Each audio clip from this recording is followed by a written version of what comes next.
if I asked you the words, what do you think about when you think of on the shoulders of giants, right? And I think about how are we empowered to do the work that we do every day in our schools, trying to get children, identified, trying to get them the right treatment, trying to work with our families, and trying to work with our community and the citizens to understand these children and to understand literacy. And I think about, so many of you have studied about dyslexia, but we have to understand our past to understand where we are today and to understand where we need to go.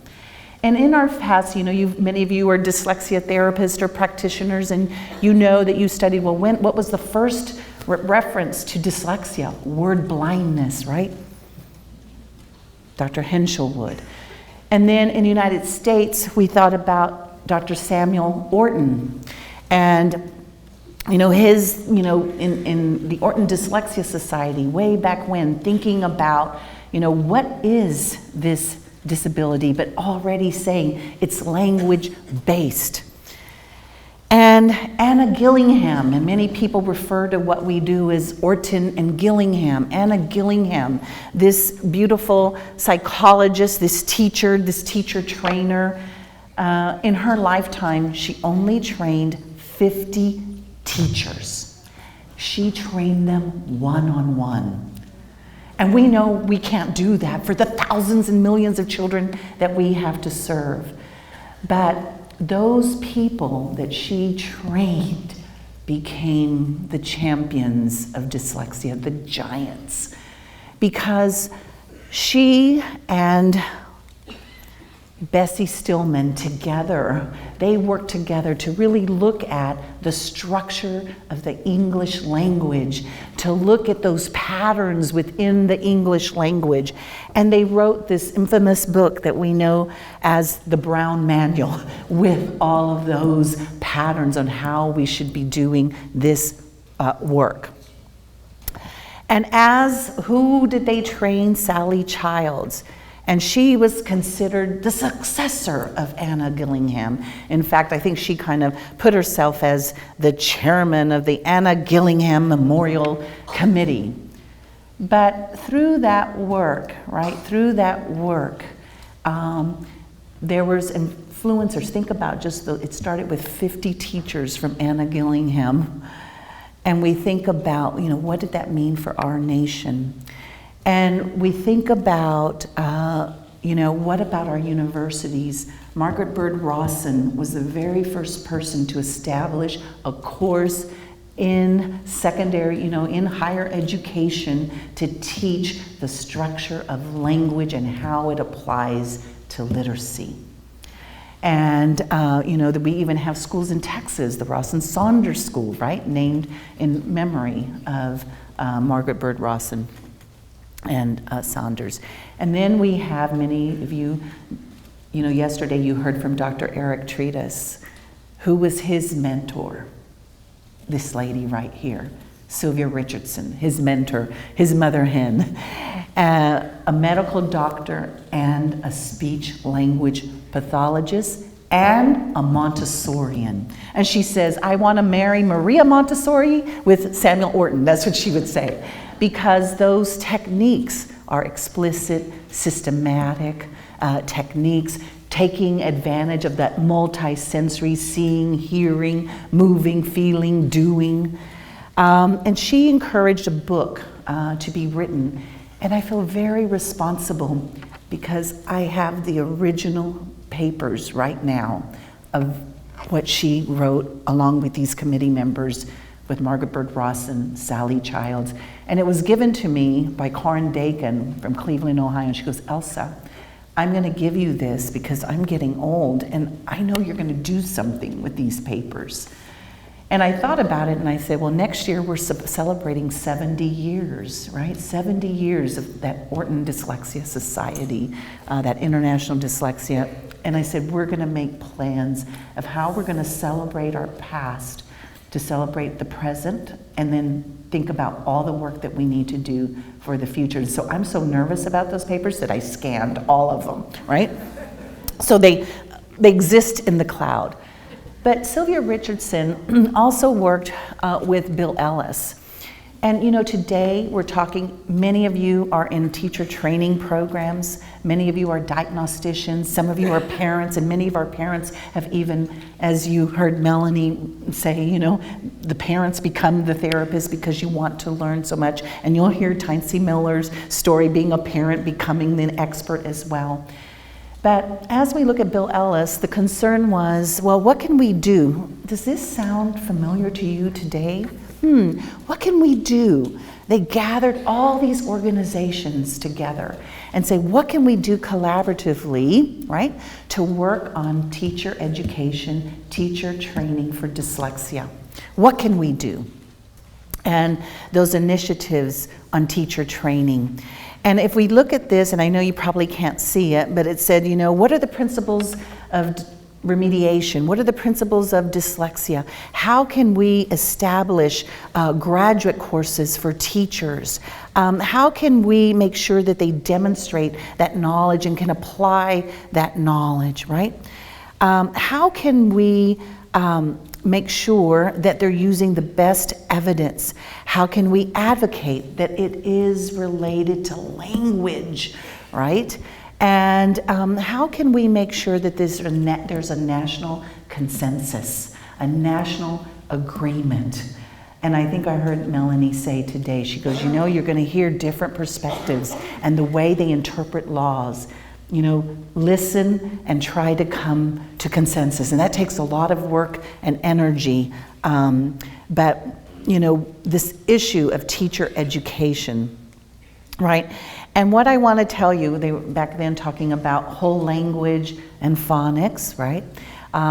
But thinking about the very first meeting of that teacher education coalition, they met in Kansas City and in Washington, D.C., in Nashville, and in Cincinnati to really look at this. And when I look at this and I think about what are we trying to accomplish today? Why are you here? Why were you here yesterday? Why are you giving up a day of your summer? Because you want to know everything about the evidence that we have today for the treatment of these children so that they can be lifelong learners and that they can be all that they dream to be and all that they have the capacity to be. And as we look at this, I just want to tell you that here's something that he says, we're sometimes guilty of pushing others away from us when we would be advised to find ways to draw them into us. We always must consider what progress we have made after several decades and whether there are additional ways to those we have tried in the past, additional ways to promote our cause. And these are some of the organizations gathered at these initial meetings: the American Speech and Hearing Association, the National Center on Learning Disabilities, the American Federation of Teachers, the International Reading Association, now known as the International Literacy Association, right? And we got to keep the people that don't agree with you close, right? The Carnegie Foundation, the National Educational Goals Panel, NK, CHAD. But look at, I just want to tell you, I was in Pittsburgh on Monday, gathering up with a group of national organizations, and we were coming up with, let's come up with 8 points about learning disabilities and dyslexia. And then let's use those 8 points and we're going to take them, right, to Capitol Hill, and we're going to do these walks. And I was looking back at what were they talking about then? LD students doesn't mean that you don't have the capacity to learn and that you're not smart, right? We're still struggling with that today. But they were talking about how teachers aren't trained to teach them. I heard Sarah mention about that. And how teachers, you know, need more training to understand learning disabilities, to understand disabilities such as dyslexia. And there's need for data, clinical data, to look at those methods and that teaching that we're doing. And we need to continue to support the improvement of teaching reading and develop effective ways for disseminating the models of effective practice, decades and decades of work. And here was Bill Ellis's afterthought. We must be willing to engage in open dialogue and understanding with others. Our own position needs to be based on sound judgment and good data. We ask it of others, and we owe it, right, to the tens of thousands of children to ask ourselves the very same questions. As chairman of this Teacher Education Issues Committee, I'm most proud to be a part of the effort and congratulate all those organizations who are working so hard, right, to bring a broader brush to the canvas of language instruction in this country. The effort is long, sometimes torturous, sometimes frustrating, often energizing. It is a worthy effort, and one in which in future years will make a substantial difference in the quality of life of countless individuals. Think about where we are today. Think about Texas. Who are our giants? How did we come to this point where we are today? Melanie talked to you today. Look at where we are today. Look at what we're going to be doing. Be on the lookout for that new revised and updated Texas Dyslexia Handbook. But our Texas story also really here in this Dallas area, right? Dr. Waits, champion, hero, right? We consider him like our father of dyslexia, a pediatric neurologist, right?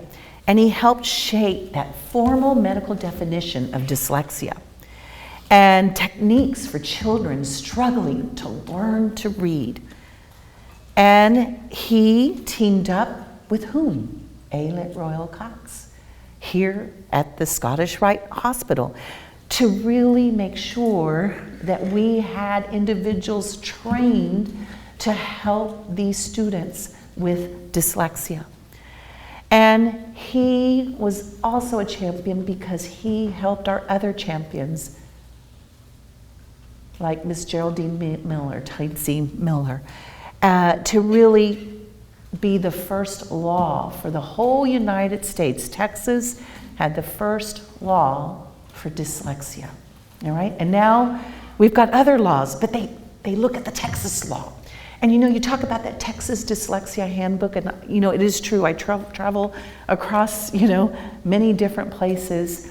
But do you know that that handbook is used in other countries? Did you know that? Did you know that the Spanish Texas Dyslexia Handbook is used in Spanish-speaking countries? Did you know that they download it and they use it to follow what we do? Do you know the power of each and every one of us here today and the impact that we have not only in our state, in our communities, but also across this world to make a difference? Because as you heard Sarah say this morning, she was talking about the single parent. But where we live is we have children who don't even speak the English language. And we have parents that are single, you know, family homes or live in poverty. That's very difficult for them to do the advocacy that this family did, not only for their children, but for all the children of Fort Worth. So we have to protect them too and educate them about how to be that advocate. And then Ayelet Royal Cox, and here she studied these techniques. And this morning I was talking to Gladys Claus, and she says, you know, she went to Kansas City, right? And we met with the Mossman, and that's how she learned these Orton-Gillingham procedures. But at Texas, she was at Hockaday, and then she left Hockaday. It was kind of like, well, they didn't have enough room for her. Remember how we were talking about the closets? Right? And I remember my first job, they said, I couldn't even fit in the closet. And so I said, well, I'm gonna give treatment half in the closet and half in the hallway, right? So when we think about the Texas Scottish Rite Hospital, they're the ones that asked Ayelet to come there to begin this training and these Orton-Gillingham methods, and then that alphabetic phonics that we all learned, and then we see adaptations of alphabetic phonics across our state and across this nation. And in just a short bit, you're going to hear from our champion, Geraldine Tynesy Miller. And we don't know what we're going to do when she retires, but she's not really going to retire, but she says she is. But Geraldine, working on public education, Geraldine, a parent, an expert, and giving public service to make sure that we had that dyslexia law in Texas, to make sure that we have laws in Texas about who is qualified to work with these students, to make sure that we could do prevention in Texas and make sure that we have these essential components in literacy in the early grades, in kindergarten and first grade and second grade, to make sure that we have universal screenings that are validated, that the state of Texas paid for to do the validity, and reliability studies, and to protect and to use that. We have here in Texas the PUF fund, right? And that's the largest education endowment fund in the world, and to make sure that those funds are used, in the right ways for the education of future Texans, right? Future leaders. But through this movement here in this area of Texas, through the work, and now today I think about Dr. Black was here yesterday, Dr. Waits, who followed Dr. Waits, Dr. Jeff Black. And then we have Gladys, the director there at the Child Development Center. And I do have a Dr. Waits story that I will share in a bit. But then through that influenced whom? They influenced Lennox Reed, taught here in Dallas, moved to Houston. And Lennox then worked with community members there to establish the Nyhouse Education Center, and she led that center for 20 years. Always a lady, never telling someone like we would, Mama, move over, right? Get out of my way. But always a lady in getting what we needed to get done in that Houston community at the Nyhouse Education Center. And through her vision and wisdom, she and her team at the Nyhouse changed and helped to change our city. And we didn't have, you talk about money and funds, we had to go out and get grants and get funding and make sure that the school district used their funds for literacy. And so how did the journey begin? And so I say to you, you live in communities all across Texas. I live in one of the poorest counties in the nation, and that's Cameron County, Hidalgo County. I'm sure Ms. Miller hears a lot about that and about the educational challenges along the border. But we have challenges all across our state, like we do in the border. And I remember one time being at a state meeting and someone said, "Warning!" It was a state demographer. "Texas, we warn you, you're gonna look like Brownsville or El Paso or Del Rio or Laredo." And I'm like, what is he talking about? We're going to have a high number of English language learners, and we don't have good numbers of their graduation rates, and we need them to achieve what their monolingual English speaking peers achieve. And if we don't, we won't have an educated workforce, and Texas will not thrive. And he said, "Warning, this is going to happen by 2040, he said. And it happened much sooner than he predicted. Because as we look here in the state of Texas, we have 853,000 English learners. And between Texas and California, we have the majority of English learners of all the rest of this country. So how Texas goes and what we do influences the rest of the nation, right? And so back then in the community, when we started this work in 1996, and how did it start? A parent, Norma Garza. And she says, "Elsa, my son, he's dyslexic, and they're putting him on this little computer program that isn't making any difference. And I'm so frustrated." And she went to Texas Scottish Rite Hospital, and she got her son diagnosed, and they told exactly what he needed, but the school district wasn't doing that. And so we said, well, let's work with our population, where the majority of children are in free and reduced lunch, right? and where the majority of children come speaking Spanish, not English, and the number of English learners in this whole country. And here in Texas, 91% of our English learners speak Spanish as their first language. In the United States, it's 80%. The second common language is Vietnamese. We have 16,000 Vietnamese speakers in Texas that are in our public schools. And so that's why you see some of our documents that we have in English and Spanish and Vietnamese, right? But we wanted to make a difference, and so we said, let's get the people, let's get those people at the university, let's get the school district, let's get our private schools, let's get our leaders at the city level, let's get the leaders at the school district, and let's work together to change what's happening here so children with dyslexia don't go to this little computer program that isn't making the difference, that isn't teaching them what they need. No, they need a well-qualified expert to treat them, to know exactly what to do. And so, but I said, but first we got to do something in Spanish. So that's why I said, well, let me develop, something in Spanish so we can get them in the early kindergarten and first grade years. And then let's teach them also, their brains are ready and we can develop language. And let's teach them across languages, 2 languages. Because where we work, you have to speak 2 languages. We do commerce with our partners in Mexico.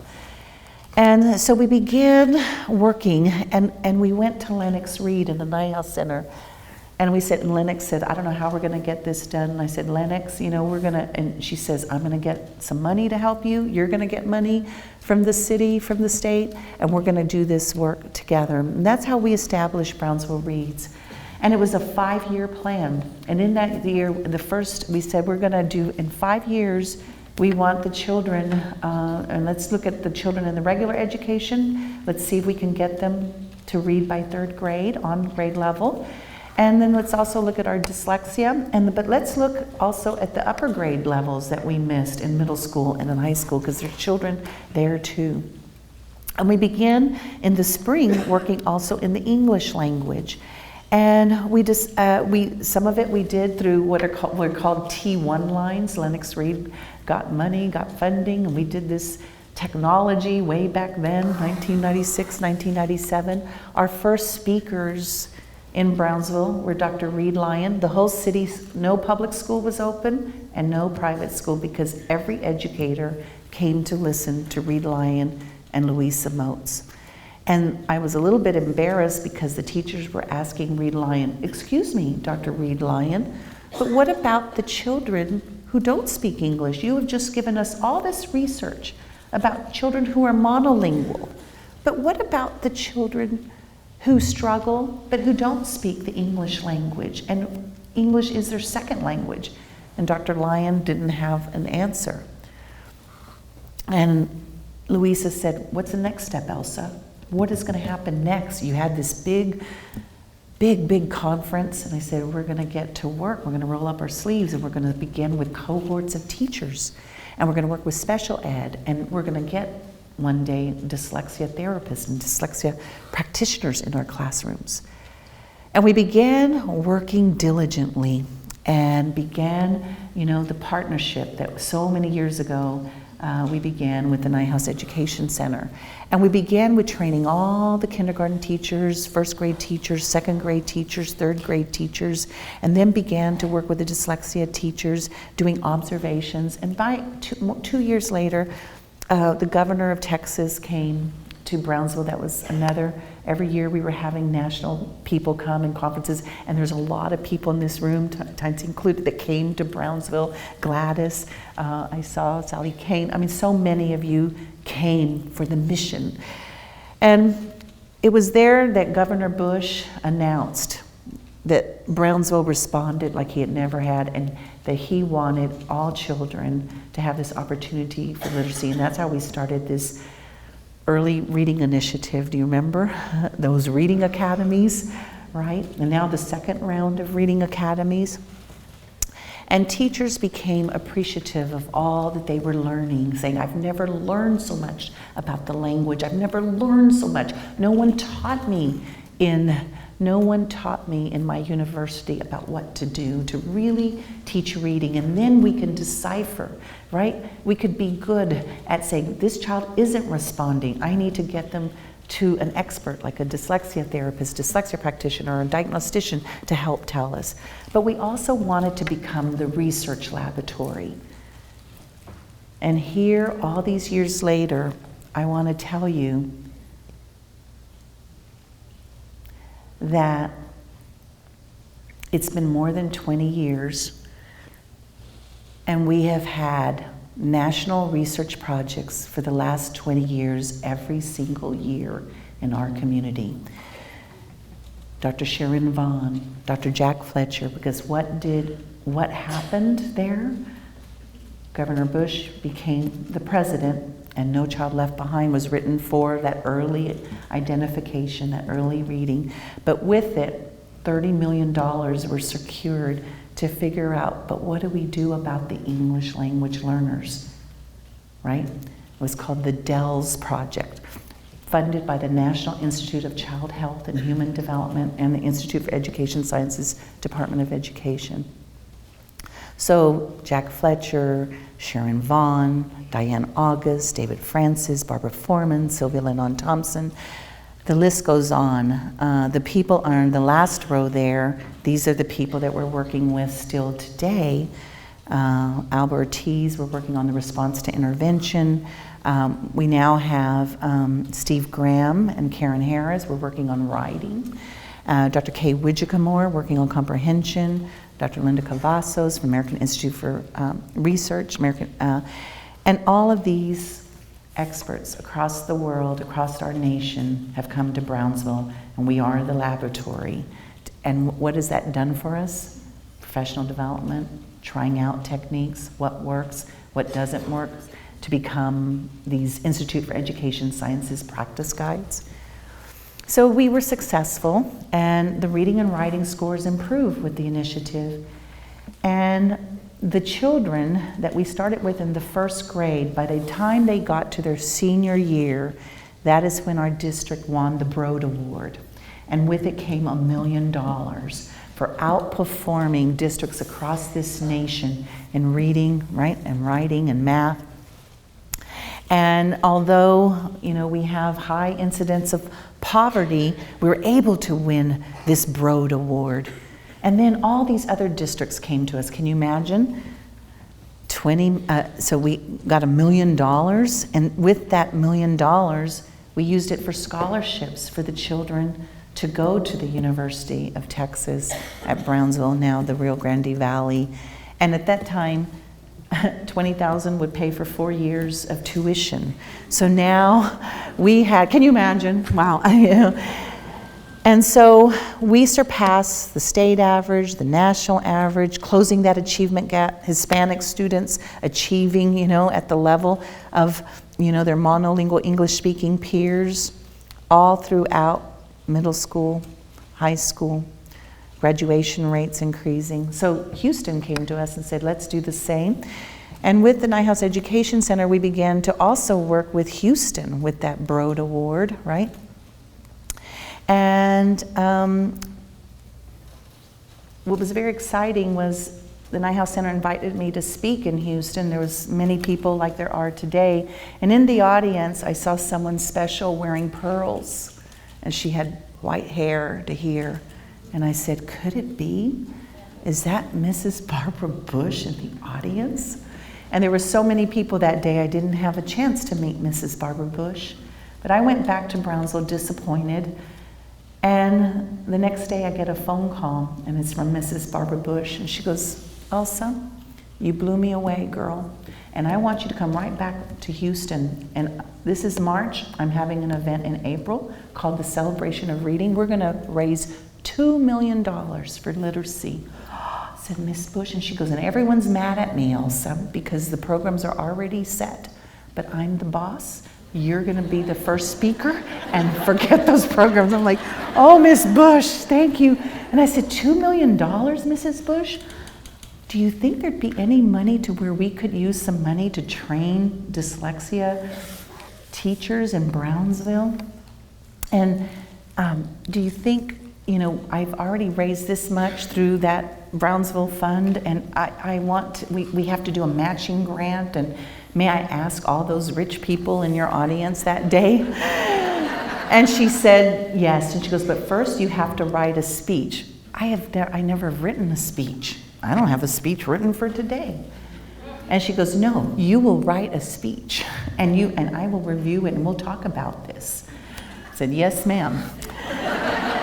So this champion of literacy, Mrs. Bush, calls me back when I submit it, and she goes, let's talk a little bit more about what you've written.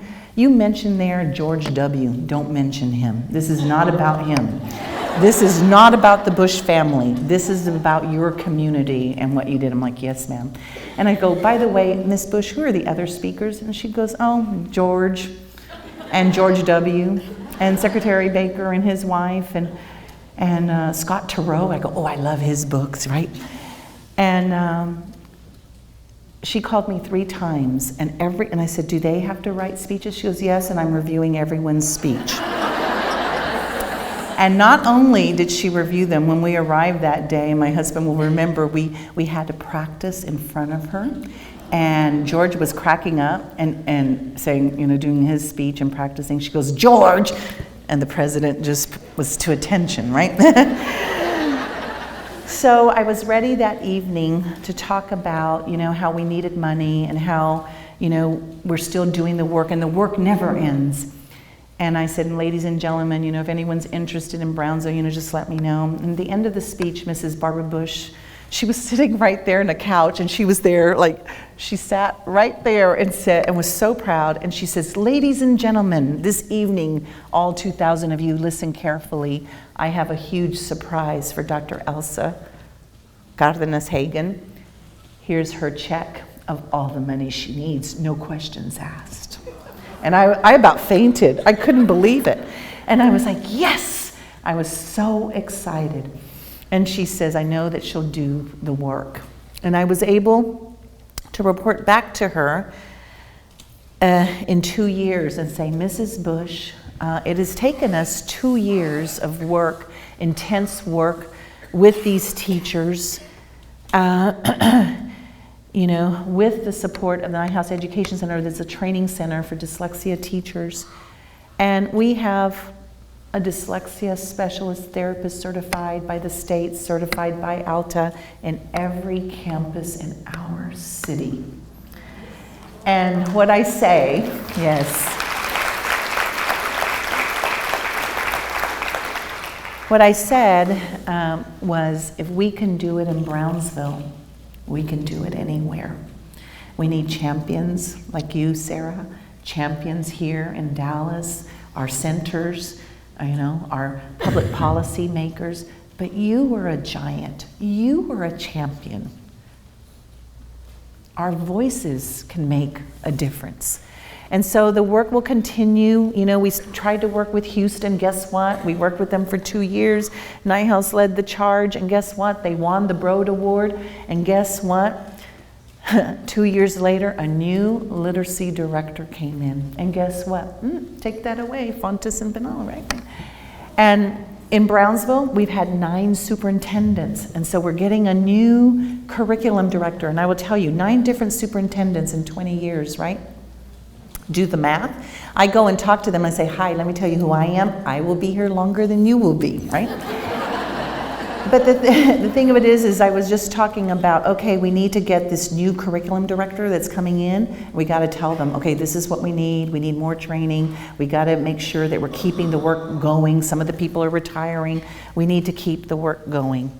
But the work does continue. It continues here in Dallas and Fort Worth and Houston and Austin and Harlingen and Brownsville and other states and other countries. But we're always on the shoulders of our giants. And I think about an object at rest. Newton's law stays at rest. An object in motion stays in motion with the same speed, the same direction, unless it's acted upon by an unbalanced force. Be the force, and may the force be with you. Until everyone can read.